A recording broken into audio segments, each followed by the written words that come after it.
Hi, welcome to today's Daily Pattern. I'm Beth, and today we're going to be taking a look at Acts chapter 18, verses 18 to 28. Now, I'm not sure if you've got a lockdown love, but I've discovered mine: stand-up paddleboarding, essentially attempting to stand on an inflatable surfboard and paddling your way around a lake. My friend Sally invited me along a few weeks back, and when we got to the lake, I found out that she was a total pro with all the gear, a qualification in teaching paddleboarding, and she could even do headstands on the board. I gave it a go and was okay, and I had such a great time that I was telling everyone about it during the week. My preaching was clearly paying off, as I managed to convince 2 more friends to come with me and Sally the next week. Week 2, we get to the lake, and I want to let my friends and the instructor know I've done this before. I helpfully climb aboard, demonstrating how to get on, when I hear the voice of the instructor shouting after me, excuse me, you've got on backwards, that's the back of the board. You're never going to be able to stand up or go anywhere like that. Fair to say it was a bit awkward. So in this passage, we see 4 people mentioned by name who, much like me and my friends at the lake, all share in the same interest and passion, but who are at different stages of their journey with different experiences and different strengths. Firstly, we hear about Paul, who's coming to the end of his second missionary journey. Paul's been doing this for a while. He's encountered all kinds of people and scenarios. People know his name, and it's fair to say he's a pro and a total game changer.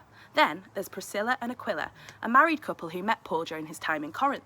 Paul stays with them and they work together. We can only imagine the kinds of conversations they had as they shared their experiences, encouraged each other, and heard about Paul's teaching and preaching.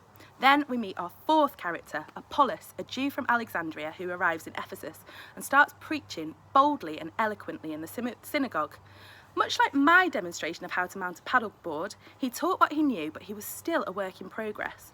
The passage points out that his knowledge about Jesus was lacking, as he only knew about John's baptism. So he's got the raw essentials, the enthusiasm, the passion, but imagine how much more powerfully he could speak and share the gospel if he knew the whole picture of Jesus' life and mission.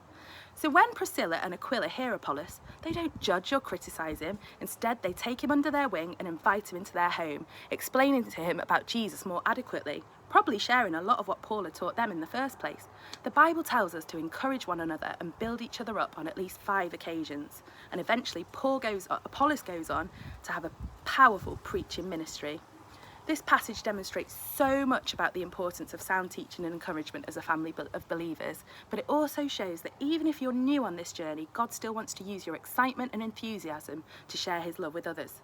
So even if we get on the board the wrong way round, we fall in the water and make a huge splash, the important thing is we're on the board. And just like the instructor in my story, God will be there to guide us in the right direction.